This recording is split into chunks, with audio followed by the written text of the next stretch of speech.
পরিবারে আপনাদের সকলকে স্বাগত। গান, গল্প, আড্ডা এবং তার সঙ্গে দারুণ মজার মজার খেলা, এই নিয়েই তো আমাদের সেরা পরিবার। তবে শুধু এই নিয়ে নয়, তার সঙ্গে থাকেন দুটি পরিবার, যে দুটি পরিবারের সাথে আমরা একটা দারুণ সন্ধে কাটাই প্রত্যেকটি সপ্তাহে। আজকেও তার ব্যতিক্রম নয়, আজও ঠিক একই রকমভাবে দুই বিশিষ্ট শিল্পীর পরিবারের সঙ্গে কাটবে আমাদের আজকের সন্ধেটি। তো সেইভাবেই আজকে সেরা পরিবারের যাত্রা শুরু, এবং যাত্রার শুরুতেই ডেকে নেব আমাদের আজকের যারা অতিথি, তাদের ডেকে নেব আন্তর্জাতিক খ্যাতিসম্পন্ন তালবাদ্য শিল্পী এবং সুরকার শ্রী মল্লার ঘোষকে। সেরা পরিবারের স্বাগত দাদা। এবং ডেকে নেব আমাদের আজকের আরেকজন অতিথি বিশিষ্ট সঙ্গীত শিল্পী নন্দিনী মণ্ডলকে। সেরা পরিবারের স্বাগত। সকলকে স্বাগত, প্রণাম ও শুভেচ্ছা, ভালোবাসা।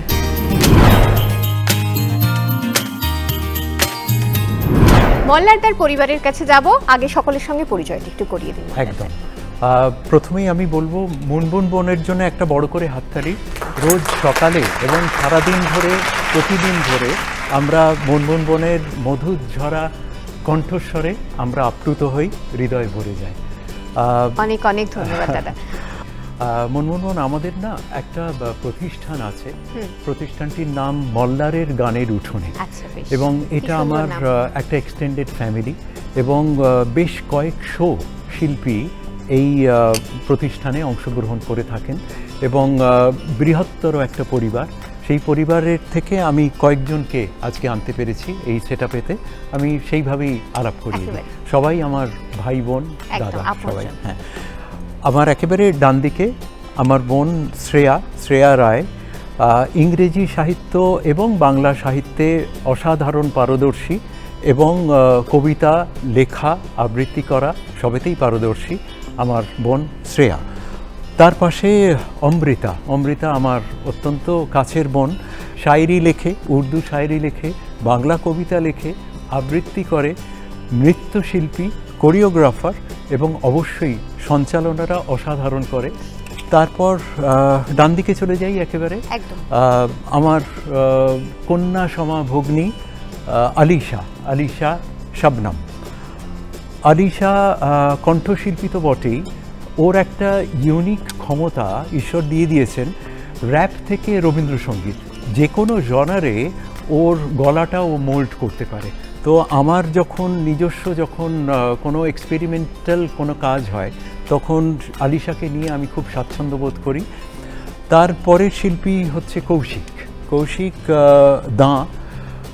কৌশিকের অনবদ্য একটা ক্যারেক্টার আছে গলার, রফিজি থেকে মুকেশজি থেকে ক্লাসিক্যাল মিউজিকের যে জনার, সমস্ত রকম গলার নিবেদন ওর মধ্যে আছে। তারপরে সঞ্জিত ভাইয়ের ইন্ট্রোডাকশনটা আমি কোন দিক দিয়ে করব আমি ঠিক ভেবে পাচ্ছি না, কারণ বিখ্যাত পরিবার, জাদু সম্রাট পিসি সরকার জুনিয়র পরিবারের সদস্য সঞ্জিত ভাই। জাদুটা হাতেও আছে এবং কণ্ঠেও আছে। এবং একেবারে শেষেতে আমার প্রেরণা, আমার কি বলবো, ঔজ্জ্বল্য, জীবনকে একেবারে আলোকিত করে যিনি আছেন, আমার সহধর্মিণী মল্লিকা, কবি এবং বাচিক শিল্পী এবং অভিনেত্রী মল্লিকা ঘোষ, এবং তার সঙ্গে সঙ্গে গীতিকারও বটে। আমার যখনই কোনো গানের দরকার হয়, তখন একেবারে হোমমেড ডেলিভারি যাকে বলা হয়, সেইটাই আমি মল্লিকার কাছ থেকে পাই। মল্লারদার পরিবারের সকলের সঙ্গে পরিচয় হলো, খুব ভালো লাগলো। এবার তাহলে নন্দিনীদির পরিবারের কাছে যাব, নন্দিনীদির পরিবারের সকল সদস্যদের সঙ্গে একটু পরিচয় করব। আমার বাদিকে রয়েছে আমার একমাত্র পুত্র ডক্টর ফৌজেশ মণ্ডল। ও আমার ছায়াসঙ্গী, সবসময় নিভিতে থাকে, একদম প্রকাশে আসতে চায় না। ও নিজেও খুব ভালো গান করে, ডক্টরস ফোরামে গান করে। তারপরে পাশে রয়েছে আমার বোনের একমাত্র কন্যা সন্তান সৌমিতা খাড়া। ও খুব ভালো আঁকে, গান করে, নাচে, আমার বড় ভাই হচ্ছে বোধিসত্ত্ব ঘোষ, ও হচ্ছে ইলেকট্রিক্যাল ইঞ্জিনিয়ার। তারপর রয়েছে আমার ছোট বোন, ও তনয়া খাড়া, ও নিউরো সায়েন্সে, ও হেলথ ডিপার্টমেন্টে রয়েছে। মল্লাদার পরিবারের কাছে যাই। একদম একটা মানে একটা পরিবারকে সঙ্গে নিয়ে থাকা, সেই পরিবারের মধ্যে আবার আরো অনেক কিছু জুড়ে রয়েছে, একটা সাংস্কৃতিক অঙ্গন বলা যায়, যেহেতু উঠোন আর কি তার সঙ্গে জুড়ে রয়েছে। তো সেই সাংস্কৃতিক অঙ্গনে তো অনেক কথা থাকে, অনেক রকম গল্প থাকে, সেসব গল্পে আমরা আসবো। কিন্তু তার আগে মল্লাদাই যে এত বছরের একটা জার্নি, সেই জার্নির মধ্যে থেকে এই উঠোনটুকুকে সবার মধ্যে ভাগ করে নেওয়ার ইচ্ছেটুকু কেন? একদম কি সুন্দর প্রশ্ন। এই পুরো কনসেপ্টটা আমার শ্রদ্ধেয় পিতৃদেব সঙ্গীত জগতের মহাগুরু আচার্য জ্ঞানপ্রকাশ ঘোষের। অনেক দিন আগে থেকে আমাদের উনি বলতেন যে এমন একটা প্ল্যাটফর্ম আমাদের রচনা করতে হবে, এমন একটা মঞ্চ রচনা করতে হবে যে মঞ্চেতে যারা বিদগ্ধ শিল্পী তারাও অংশগ্রহণ করতে পারবেন, আবার যারা আপকামিং আর্টিস্ট তাদের তো কেউ মঞ্চ দেয় না, তারাও যাতে খুব স্বচ্ছন্দভাবে একটা মঞ্চকে ব্যবহার করতে পারবেন। এবং আমাদের এই উঠোনে প্রতি মাসে একটা করে অনুষ্ঠান হয়, সেখানে 5 থেকে 75 যে কোনো বয়সের যে কোনো ধারার গান, আবৃত্তি, কবিতা, তারপরে নাটক এবং নৃত্য সব নিয়ে তারা এখানে উপস্থাপনা করেন স্বচ্ছন্দে। তো এইটা করে যেটা হয়েছে, আমার একটা খুব আনন্দের জায়গা হয়েছে যে আমার পিতৃদেব মহাগুরু আচার্য জ্ঞানপ্রকাশ ঘোষের যে কনসেপ্ট তাকে আমি বাস্তবায়িত করতে পেরেছি। এবং যারা বিশেষ করে আপকামিং যারা আর্টিস্ট তারা বিশ্ব মঞ্চ পেয়ে যাচ্ছে একটা সেকেন্ডের মধ্যে। সেইভাবেই আরো বেশি বিস্তৃত হোক উঠোনের পরিসর। Thank you. মল্লাদা, আপনার একটা পারফরমেন্স আমরা ভাগ করে নিতে চাই সবার সাথে, একটু যদি শুনি। হ্যাঁ, আমাদের মুশকিল হচ্ছে আমরা যারা তালবাদ্য শিল্পী তাদের হাত দুটোয় কিছু ইনস্ট্রুমেন্ট না থাকলে তখন কিছু করা যায় না। কিন্তু আমরা কয়েকজন শিল্পী মিলে আমরা ঠিক করেছি যে তাতে কি, আমাদের তো গাল আছে, গালটাই না হয় একটুখানি তবলার আকারে যদি আমরা বাজাই হয়ে যাবে। তো সেটাই একটু চেষ্টা করছি।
Thank you so much.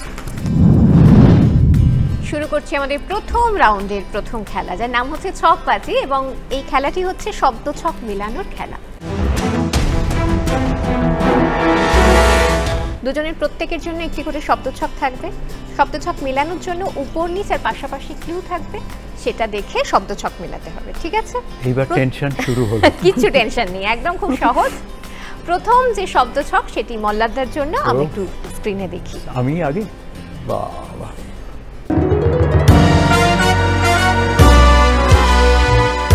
পাশাপাশি ক্লু হচ্ছে যা খুঁড়তে গেলে সাপ বেরোতে পারে, আর উপর নিচের ক্লু হচ্ছে না বলে যে পরের দ্রব্য নেয়।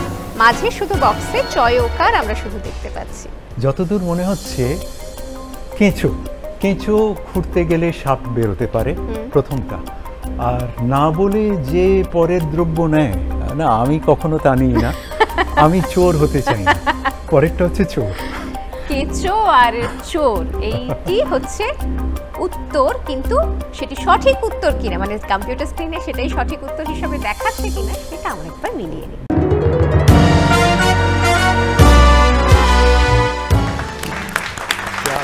কেঁচো আর চোর সঠিক উত্তর, 5 পয়েন্ট মল্লাদার জন্য। দিদির কাছে যাই। দিদি, এবার তাহলে আপনার জন্য শব্দ ছক অপেক্ষা করছে, আমরা দেখিনি কোন শব্দ ছক অপেক্ষা করছে।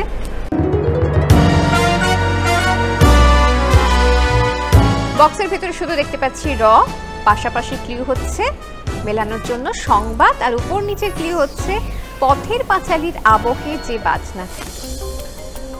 পাশাপাশি তো খবর আর উপর নিচ,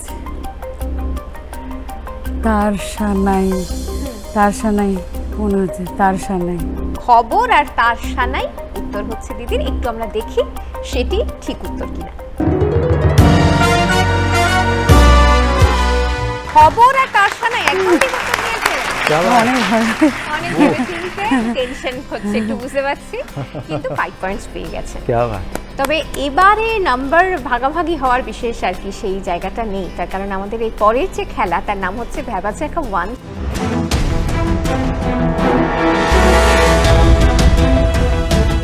স্ক্রিনে বেশ কিছু অক্ষর আসবে, সেই অক্ষরের মধ্যে থেকে দেখা যাবে যে একটি অক্ষরে এসে থেমে গেল, মানে একটি অক্ষর সেটি একটি অন্য রঙের হয়ে গেল, অর্থাৎ সেই যে অন্য রঙের অক্ষরটি সেটি দিয়ে একটি গান গাইতে হবে, মানে গানের দুটো লাইন বা যা কিছু হোক না কেন, কিন্তু সেটা শুধু গাইলেই হবে না, ওই অক্ষরটা দেখার পরে যিনি সব থেকে আগে বাজার প্রেস করবেন তিনি গাইবার সুযোগ পাবেন, এবং যদি সেই মানে ঠিক উত্তর দেন, অর্থাৎ ঠিক গান সেই অক্ষর দিয়ে, তাহলে 5 পয়েন্টস পেয়ে যাবেন। আচ্ছা, আমরা তাহলে দেখে নিই যে আমাদের এই ভ্যাবাচ্যাকা 1 এই পর্বে ঠিক কি প্রশ্ন অপেক্ষা করছে।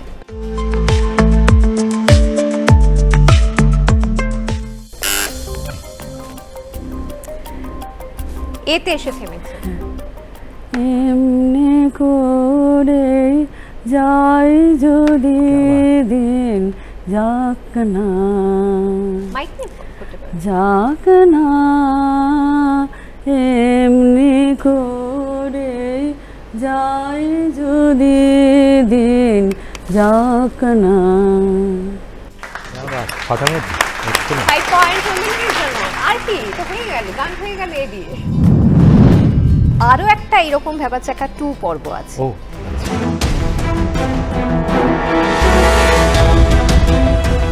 একটি গান আমরা স্ক্রিনে দেখতে শুনতে পাবো, কিন্তু গানটা উল্টো পথে হাঁটছে, মানে আমরা গানটা যেভাবে শুনে অভ্যস্ত সেরকম না, সেটা উল্টোভাবে শুনতে পাবো।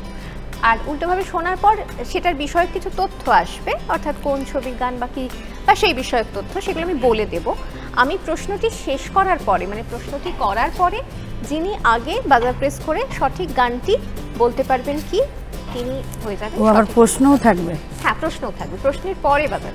ঠিক আছে, ঠিক আছে, তাহলে আমরা দেখি ভ্যাবাচ্যাকা 2 পর্বে ঠিক কোন গান অপেক্ষা করছে।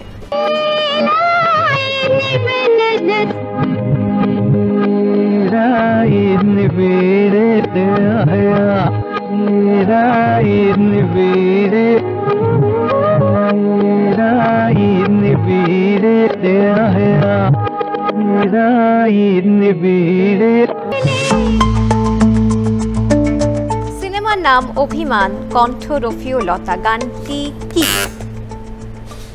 तेरे मेरे तेरी बिंदिया समथिंग समथिंग समथिंग। না, গানের লাইনটা একটু বললে ভালো হতো না? तेरी बिंदिया रे रना, तेरी बिंदिया रे। আমরা উত্তরটা একবার দেখে নিই স্ক্রিনে, শুনে। तेरी बिंदिया रे, हाय हाय तेरी बिंदिया रे। 5 পয়েন্টস মল্লাদার জন্য।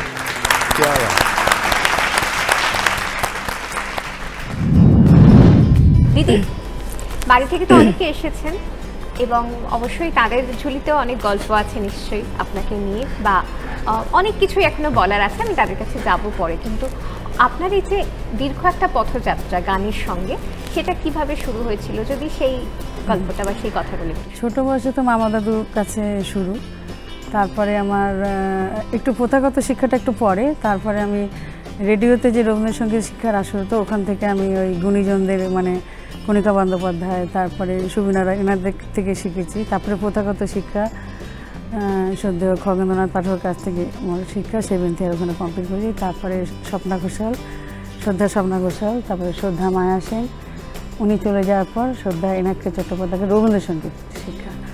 তারপরে মানে একটা দীর্ঘ যাত্রা। হ্যাঁ, না আমার সব রকম, জটিলেশ্বর মুখোপাধ্যায়, মানে সব প্রণমোদ এনাদের কাছে, অনুপ ঘোষাল, তারপরে কীর্তন সম্রাট সুমন ভট্টাচার্য, মানে অনেকের কাছ থেকে গুণী সব কিংবদন্তি গুণীদের কাছ থেকে আমি মানে একটা কাজ করছি আর কি। রবীন্দ্রনাথের যে গানগুলো দুটো করে সুর আছে সেই কাজটা আমি করছি। তো সেরকমই একটা গানের স্থায়ী দুটো করবো। মহাবিশ্বে মহাকাশে মহাকাল মাঝে,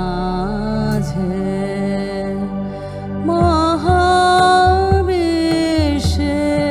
মহাকাশে মহাকাল মাঝে আমি মানব একাকীর ভূমি বিস্ময়ে, ভূমি বিস্ময়ে মহাবিশ্বে মহাকাশে মহাকাল মাঝে।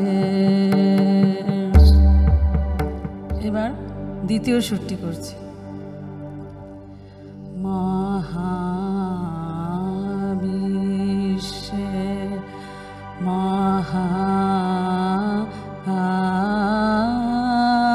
মহাকাশে মহাকাল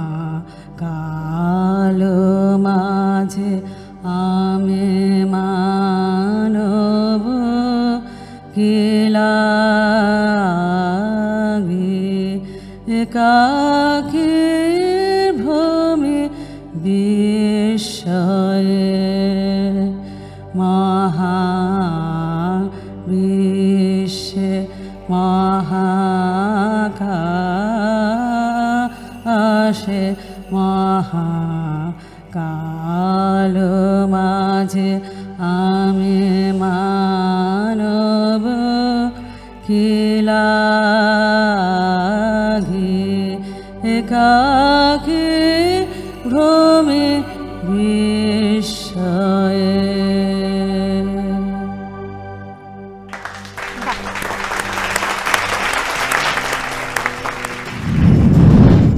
আমাদের ফার্স্ট রাউন্ডের শেষে আমাদের যে উভয় শিল্পীরা যারা রয়েছেন তাদের দুই পরিবারের স্কোর একেবারে সমান সমান, দুজনেই 10।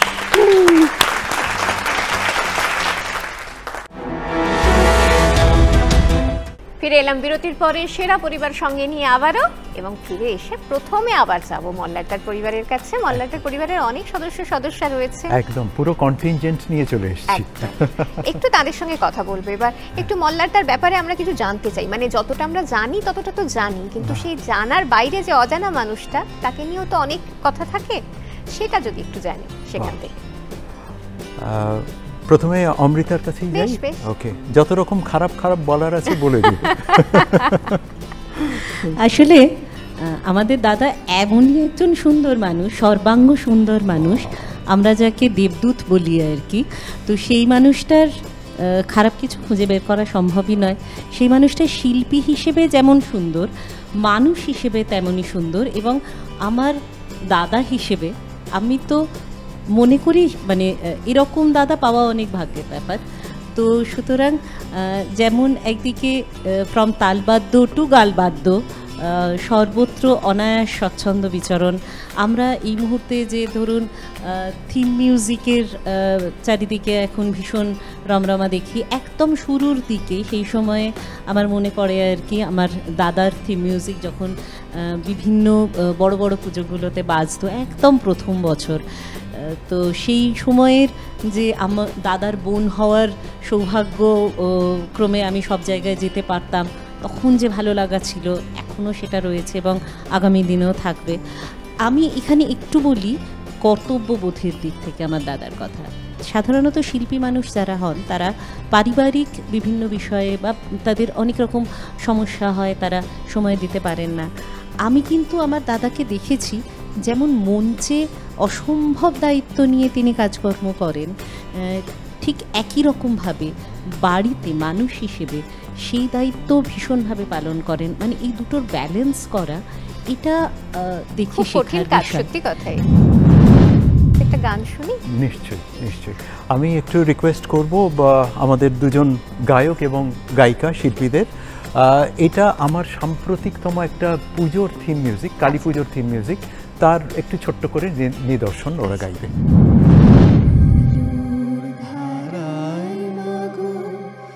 অশুভ আধার নাশ কল্যাণ দীপ তুমি জালো, মঙ্গল দীপ তুমি জালো, মঙ্গল দীপ তুমি জালো, কালী নামে কেটে যাক শোক তাপ অবসাদ, কালী নামে কেটে যাক শোক তাপ অবসাদ, মিথ্যা কলুষের কালো, অন্ধ জনে দাওয়ালো, অন্ধ মনে জালো আলো, দু চোখের দৃষ্টিতে সতের আয়নাতে মিথার আবরণ খোলো, ত্রিনয়নী মাগো তুমি, মাগো অন্তর জামি, করুণার ধারা সব ঢালো, অন্ধ জনে দাওয়ালো, অন্ধ মনে জালো আলো। মঞ্জুমন্ত্রী অপূর্ব ওরা গাইল, তার সঙ্গে আমি স্পেশালি মেনশন করতে চাই হ্যান্ডসনিকেতে কঙ্কন ভাই এবং কিবোর্ডেতে বিশ্ববন্দিত কিবোর্ড প্লেয়ার বাকু ভাইকে। আপনারা দেখতে পাচ্ছেন না হয়তো, এইরকম অসাধারণ অ্যাকম্প্যানিমেন্ট না হলে এরকম গান গাওয়া যেত না। একদম সকলের জন্য একবার জোরে করো। খুব সুন্দর গানের পরে তারপরে চলে আসে সেই সময়টা যখন আমাদের বোধহয় সব থেকে এক্সাইটমেন্টের সময়টা উপস্থিত আমাদের পরবর্তী যে রাউন্ডের ক্ষেত্রে, অর্থাৎ আমাদের সেকেন্ড রাউন্ড, যাকে বলি আমরা গুলতি।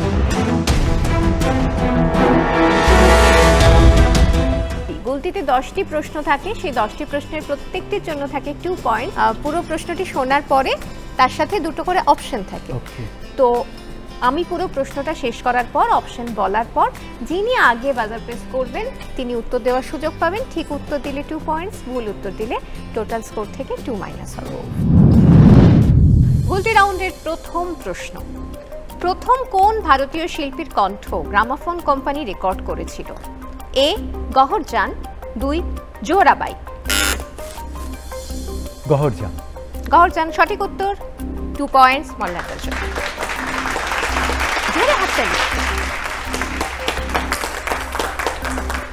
পরবর্তী প্রশ্নে চলে যাব। কেনা বেচার ভিত্তিতে বিশ্বের বৃহত্তম বইমেলা কোনটি? এ লন্ডন বইমেলা, 2 ফ্রাঙ্কফুর্ট বইমেলা। Frankfurt book fair. Frankfurt book fair সঠিক উত্তর, +2 আবারও মল্লাটার জন্য। পরের প্রশ্ন, কোন বেদকে ভারতীয় সঙ্গীতের জনক বলা হয়? এ যজুর্বেদ, বি সামবেদ। সামবেদ। সামবেদ সঠিক উত্তর। 2 পয়েন্টস আবারও মল্লারদার জন্য। দিদি বাজার কিন্তু প্রেস করতে হবে, নাহলে খেলা জমবে না, ঠিক আছে? পরের প্রশ্নে যাই। বাংলা চলচ্চিত্রের কোন বিখ্যাত কমেডিয়ান নিধিরাম সর্দার ও সাধু যুধিষ্ঠিরের কর্চা নামে দুটি সিনেমা পরিচালনা করেছিলেন? এ রবি ঘোষ, বি চিন্ময় রায়। রবি ঘোষ। সঠিক উত্তর। +2 আবারও মল্লারদার জন্য। অপশন রয়েছে যেহেতু দুজনেরই একটু ট্রাই করা উচিত, তাতে যদি পয়েন্ট ভাগাভাগি হয় তো হোক, তাতে অসুবিধা নেই, কিন্তু খেলতে হবে তো একদম সেই স্পিরিট নিয়ে। চলে যাচ্ছি পরের প্রশ্নে। ভারতের জাতীয় সঙ্গীতের স্বরলিপিকার কে? Option A Rabindranath Tagore, option B Dinendranath Tagore. দিদি দীনেন্দ্রনাথ ঠাকুর। দীনেন্দ্রনাথ ঠাকুর সঠিক উত্তর। +2 নন্দিনীর জন্য। পরের প্রশ্ন, হিন্দু পুরাণের কোন দেবতার বাহন একটি কালো মোষ? এ কুবের, বি যম। যম। সঠিক উত্তর। +2 মল্লারদার জন্য। পরবর্তী প্রশ্ন, দাশরথী রায় নামটি বাংলার কোন ধরনের গানের সঙ্গে ওতপ্রোতভাবে যুক্ত? অপশন এ পাঁচালী গান, বি লোকগান। পাঁচালী গান। পাঁচালী গান সঠিক উত্তর। নন্দিনীর জন্য 2 পয়েন্ট।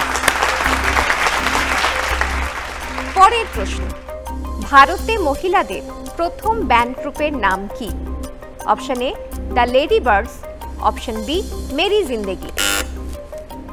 The lady birds. সঠিক উত্তর। +2 আবার মল্লাদার জন্য।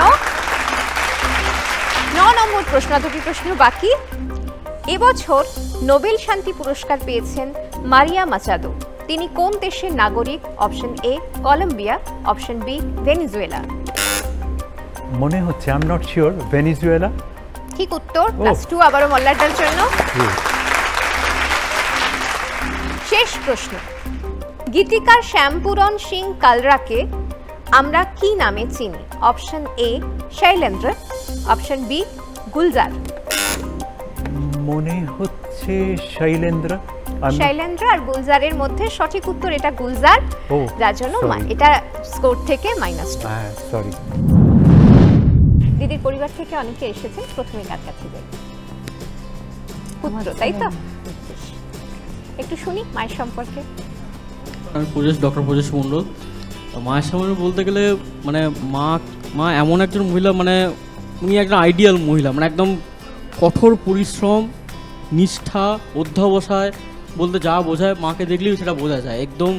মানে যেহেতু খুব ছোটোবেলা থেকেই আমি খুব মানে অসুস্থতার সঙ্গে বড় হয়েছি, তো আমাকে নিয়ে লড়াই করা, আমাকে পড়ানো, আমার বড় হয়ে ওঠা, সব কিছু দেখা, সব দিক সংসার সামলানো, তার মধ্যেও গানটাকে প্র্যাকটিস করে যাওয়া, চালিয়ে যাওয়া, এই যে বিভিন্ন ওনার গুরুদের কাছে শিখতে যাওয়া, সে সব কিছুই মেনটেন করা, তার সঙ্গে প্রত্যেকটা জিনিসের পারফেকশান, সেটা সব থেকে মায়ের থেকে যেটা শেখার বিষয়, প্রত্যেকটা জিনিসের পারফেকশান।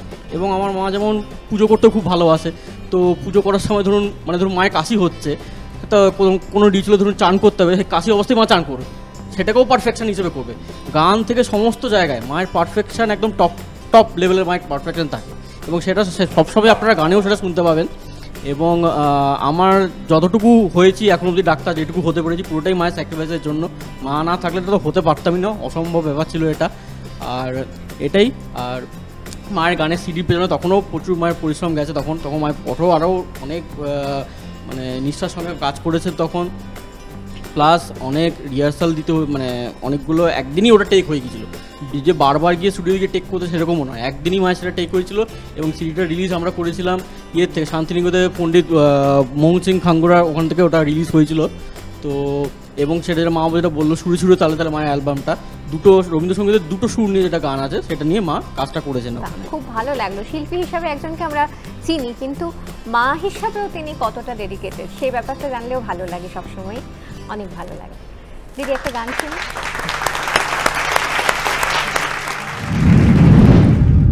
বিশ্ব সাথে যোগে যেথায় বিহার, সেইখানে যোগ তোমার সাথে আমার।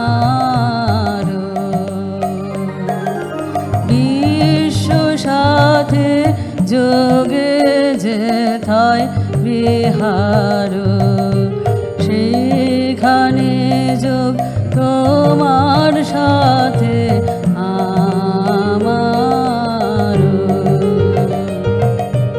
নয় কবনে নয় বিজানে, নয় গো আমার আপন মনে, নয় কবনে নয় বিজানে, নয় গো আমার আপন মনে, সবার যেথায় আপন তুমি হে প্রিয়,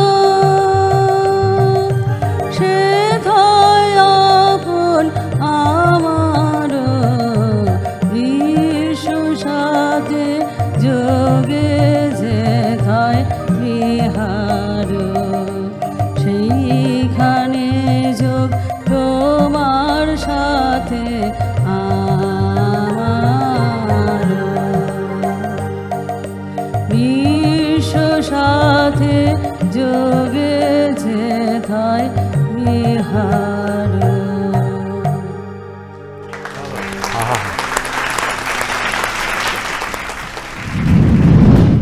আর গান শোনার পরে এবার বোধহয় একটু সবাইকে ওই বলে দেওয়ার পালা। প্রশ্ন উত্তর তো অনেক হয়েছে, কিন্তু ঠিক স্কোর কোথায় এই মুহূর্তে সেটা নিয়ে একটা টেনশন চলছে, সেটাই বরং বলে দিই। এই মুহূর্তে নন্দিনীদির স্কোর হচ্ছে, মানে নন্দিনীদির পরিবারের স্কোর হচ্ছে 14,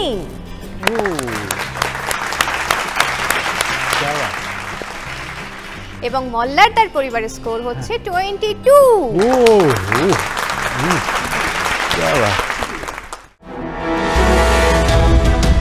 ফিরে এলাম আবার বিরতির পর সেরা পরিবার সঙ্গে নিয়ে। মল্লারদার সঙ্গে রয়েছেন, নন্দিনীদির সঙ্গে রয়েছেন, আর দারুণ দারুণ খেলা তো রয়েছে, তার সঙ্গে দুজনের পারফরমেন্স রয়েছে, ভীষণ সুন্দর সুন্দর আমাদের গল্প রয়েছে, আড্ডা রয়েছে, সব কিছুই রয়েছে। সেই সব কিছুর মধ্যে একটা জিনিস বোধহয় একটুখানি আমাদের মনে হচ্ছে অনেকক্ষণ ধরে মল্লারদা চাইছেন যে মল্লিকাদি পাশে থাকো।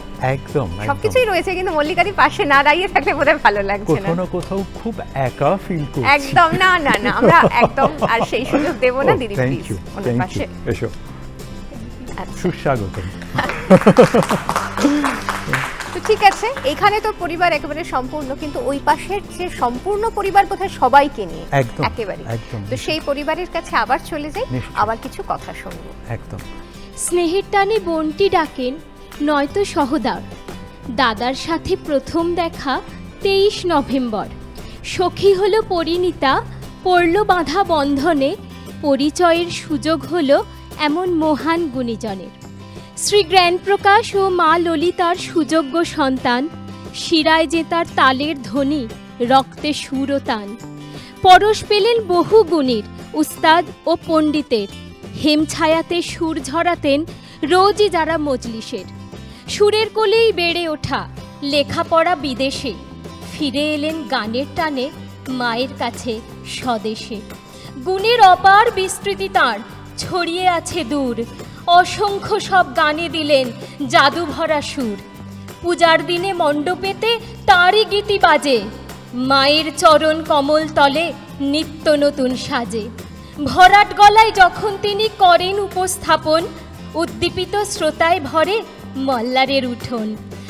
এমনই সেই গুণী মানুষ, বিনয় যে তার ভূষণ, ছন্দে বেঁধে করে গেলাম তাকে শ্রদ্ধা জ্ঞাপন। এবারে আর সমস্ত কিছু এত সুন্দরভাবে বলে দেওয়া হয়েছে, আর কিছু সত্যি আমাদের জিজ্ঞাসা করার বা জানার প্রশ্ন থাকে না। ভারী সুন্দর। এটা শুনে আর হৃদয় সম্প্রসারিত নয়, একেবারে ফেটে পড়লো ভালোবাসায় বড়দের জন্য। আমাদের হৃদয় চাইছে যে এটা শোনার পর আপনার একটা পারফরম্যান্স। মল্লিকা আবৃত্তি করবে মাননীয় কৃষ্ণ দুলাল চট্টোপাধ্যায়ের একটি অসাধারণ আঞ্চলিক ভাষার রচনা, নামটা হচ্ছে নাগরদোলা। নাগরদোলা। তার আগে একটুখানি ছন্দের অনুষঙ্গ আছে, আমি একটু বাজাবার চেষ্টা করব, তারপরে মল্লিকা আসবে। ঝিক ঝিচা চিচা ঝিক ঝিচা চিচা ঝিক ঝিচা চিচা ঝিক ঝিচা চিচা ঝিঝিক ঝিচা চিচা ঝিঝিক ঝিচা চিচা ঝিঝিক ঝিচা চিচা ঝিঝিক ঝিচা চিচা ঝিচিক চিচা চিচিক চিচা ঝিচিক চিচা চিচিক চিচা ঝিচিক চিচা চিচিক চিচা ঝিচিক চিচা চিচিক চিচা ঝিচিক চিচা ঝিচিক চিচা ঝিচিক চিচা ঝিচিক চিচা ঝিচিক চিচা ঝিচিক চিচা ঝিচিক চিচা ঝিচিক চিচা ঝিচিক চিচা ঝিচিক চিচা ঝিচিক চিচা ঝিচিক চিচা ঝিচিক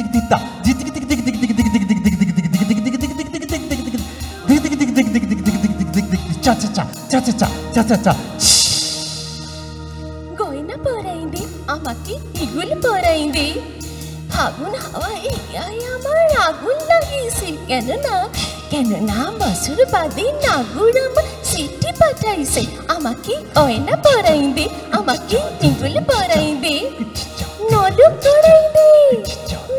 পরাইন্দে আমাকে ওড়না বেড়াইন্দে পাগলা হাওয়ায় পরান আমার হুটকে উঠেছে কেন না বছর বাদে মরুদম যাতে বলেছে হাইরে যাতে বলেছে আমাকে গয়না পরাইন্দে আমাকে ইগুল পরাইন্দে সাবুন মাখাইন্দে আমাকে হলুদ মাখাইন্দে মনের বাতায় আজকে খুশি সলকে উঠেছে কেন না বছর বাদে স্বামী আমার খবর পাঠাইছে হাইরে খবর পাঠাইছে আমাকে গয়না পরাইন্দে আমাকে ইগুল পরাইন্দে আমাকে নলক করাইন্দে আমাকে উড়না বেড়াইন্দে আমাকে গয়না পরাইন্দে আমাকে ইগুল পরাইন্দে আমাকে গয়না পরাইন্দে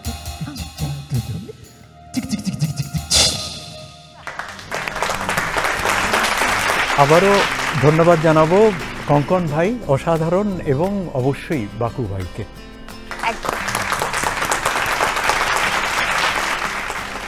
ভারী সুন্দর পরিবেশনা, মনটা একদম অন্য রকম হয়ে গেল।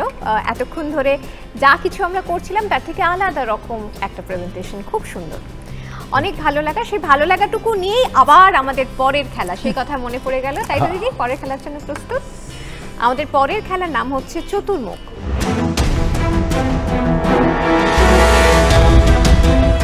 এখানে 4টি বিষয় আছে: খেলা, ভ্রমণ, সংস্কৃতি এবং সিনেমা। 2টি করে বিষয় প্রত্যেকের জন্য থাকবে এবং যে প্রশ্ন থাকবে তার সঙ্গে যুক্ত, সেখানে তার 4টি অপশন থাকবে। তার থেকে একটি অপশন বেছে নিতে হবে। সঠিক অপশন বেছে নিলে 5 পয়েন্ট, আর যদি ভুল অপশন হয় তাহলে কোনো মাইনাস পয়েন্ট। ঠিক আছে? যেহেতু দিদি স্কোর এখন একটু কম, তুমি প্রথম সুযোগটা তোমাকে দেওয়া হচ্ছে তোমার পছন্দের অপশন বেছে নেওয়া। সংস্কৃতি, তাই তো? আচ্ছা, তাহলে আমরা দেখে নিই চতুর্মুখ রাউন্ডে সংস্কৃতি বিষয়ে কোন প্রশ্ন অপেক্ষা করছে দিদির জন্য। ডুংরি উৎসব, এটি দেবী হিড়িম্বার জন্মদিন উপলক্ষে পালন করা হয়, যা মহাভারতের একটি পৌরাণিক চরিত্র। ভীমের স্ত্রী, যিনি স্থানীয়দের কাছে শক্তি ও মায়ের প্রতীক হিসেবে পূজিত। 3 দিন চলে এই উৎসব। মানুষ বিভিন্ন আনন্দদায়ক কার্যকলাপের মধ্যে দিয়ে এই দিনগুলি উদযাপন করে।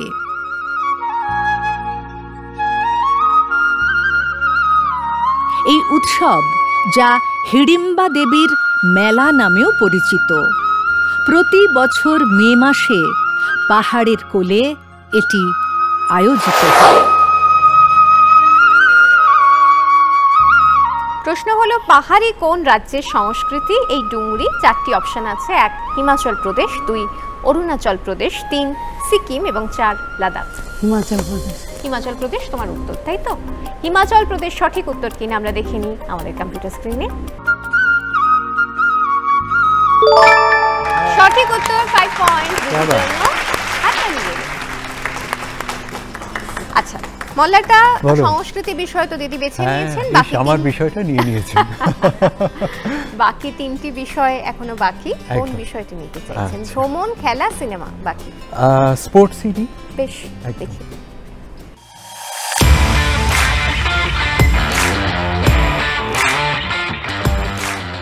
একদিনের ক্রিকেটে সর্বোচ্চ রান ছিল সচিন তেন্ডুলকরের। দ্বিতীয় স্থান ছিল শ্রীলঙ্কার কুমার সাঙ্গাকারার। সম্প্রতি একজন ক্রিকেটার সাঙ্গাকারাকে টপকে একদিনের ক্রিকেটের রান সংগ্রহের তালিকায় দ্বিতীয় স্থানে উঠে এসেছেন।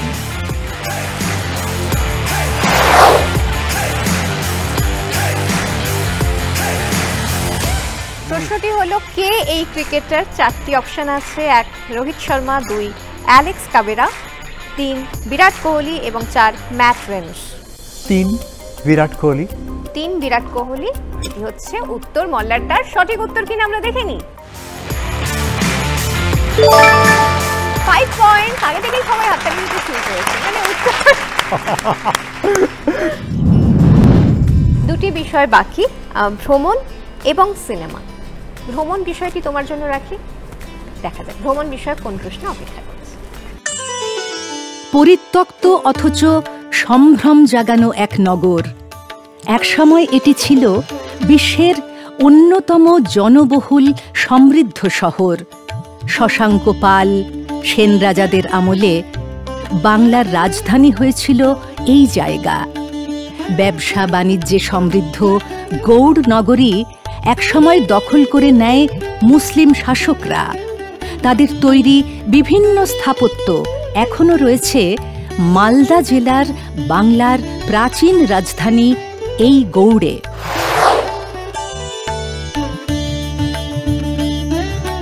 প্রশ্নটি হচ্ছে, গৌড়ের প্রাচীন নাম কি ছিল? অপশন 1 অমরাবতী, 2 লক্ষণাবতী, 3 কামরূপ, 4 কানসোনা। 1 নম্বর অমরাবতী। অমরাবতী তোমার অপশন, তাই তোমার উত্তর, তাই তো? 1 নম্বর অমরাবতী নন্দিনীদির উত্তর। আমরা দেখি গৌড়ের প্রাচীন নাম অমরাবতী ছিল কিনা। লক্ষণাবতী সঠিক উত্তর। দুর্ভাগ্যজনকভাবে 5 পয়েন্ট পাওয়া হলো না, তবে কোনো মাইনাস পয়েন্টও নেই এক্ষেত্রে। বাকি আর একটি বিষয়, সিনেমা। সিনেমা বিষয়ে কি প্রশ্ন অপেক্ষা করছে আমরা একটু দেখি। একদম একদম। আপনি ঠাকুরমশাইয়ের কথা কিছু মনে করবেন না বাবা। আপনি আপনি আমার সঙ্গে আসুন, আমি ব্যবস্থা করে দিচ্ছি। আসুন আসুন। ভগবতী বিক্রম দেহি পিত।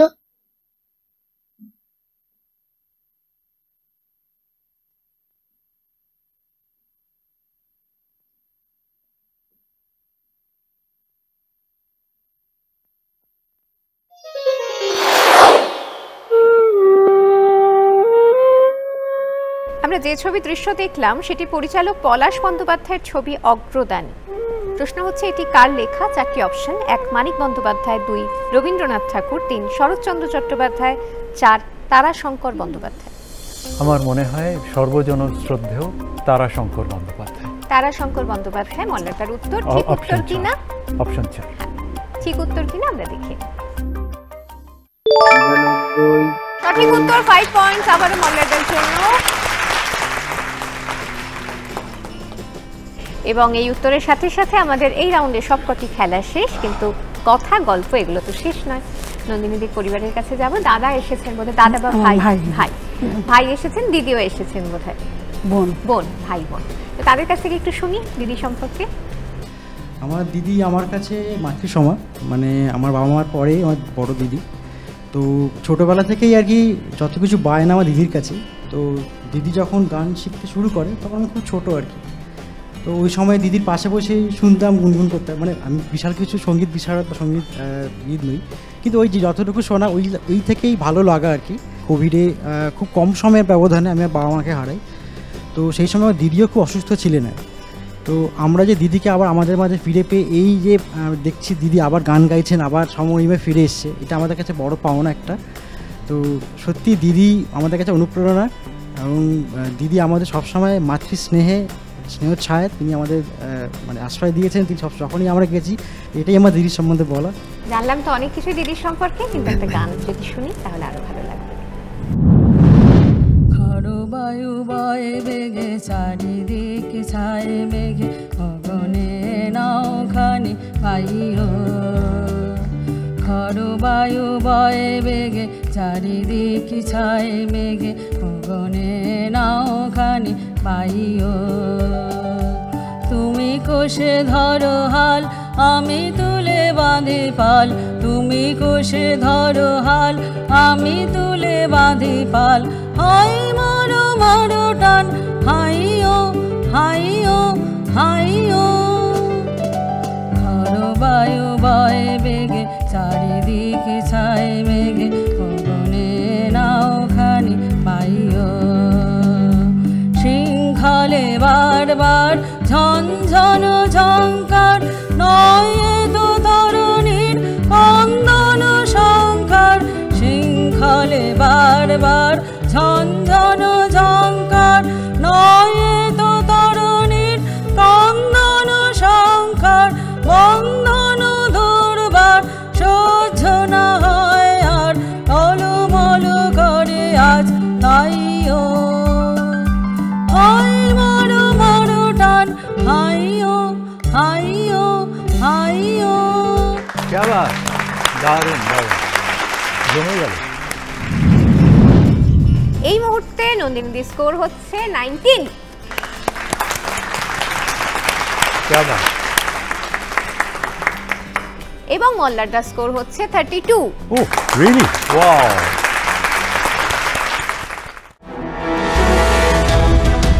ফিরে এলাম বিরতির পর আমাদের বাজিমাত রাউন্ডে। আমরা তো যাবই একটু পরে আমাদের যে ফাইনাল রাউন্ড, কিন্তু তার আগে মল্লারদার কাছ থেকে একটা পারফরমেন্স একটু শুনি।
আমাদের যে পরবর্তী রাউন্ড, সেই পরবর্তী রাউন্ডের দিকে আমরা অগ্রসর হব, যে রাউন্ডের নাম হচ্ছে বাজিমাত রাউন্ড।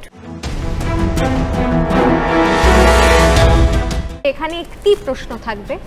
প্রশ্নটি স্ক্রিনে পুরোটা দেখার পর এবং আমি প্রশ্নটি বলার পর যিনি আগে বাজার প্রেস করবেন তিনি উত্তর দিতে পারবেন।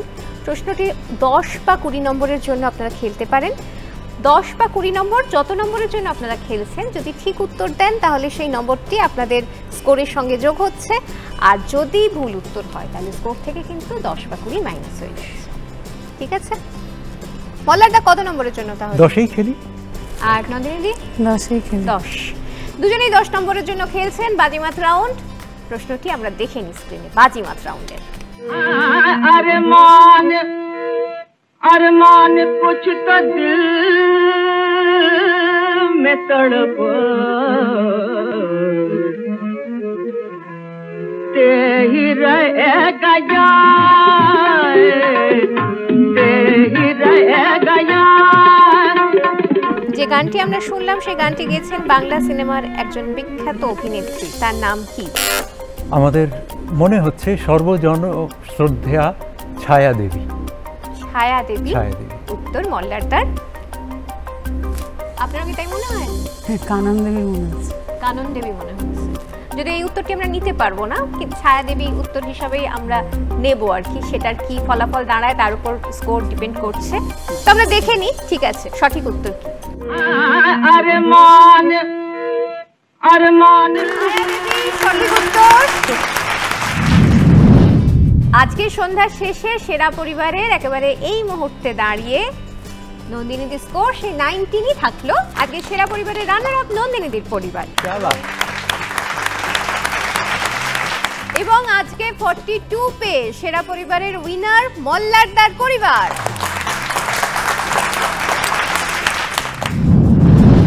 সেরা পরিবারের রানার আপ ট্রফি তুলে দিচ্ছি নন্দিনীদের পরিবারের হাতে। আর মোল্লারদার পরিবারের হাতে আজকে সেরা পরিবারের উইনার ট্রফি।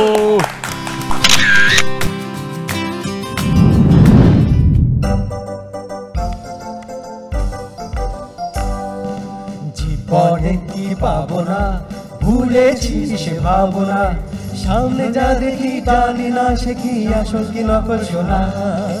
যদি সব ছাড়িয়ে দুটি হাত বাড়িয়ে পালাবার খুশিতে যাই শুধু হারিয়ে, যদি সব ছাড়িয়ে দুটি হাত বাড়িয়ে পালাবার খুশিতে যাই শুধু হারিয়ে, যেতে যেতে কার ভয় থমকে দাঁড়াবো না। সামনে যা দেখি জানি না সে কি আসল কি নকল সোনা। জীবনে কি পাবো না ভুলেছি সে ভাবনা, সামনে যা দেখি জানি না সে কি আসল কি নকল সোনা। সামনে যা দেখি জানি না সে কি আসল কি নকল সোনা। সামনে যা দেখি জানি না সে কি আসল কি নকল সোনা।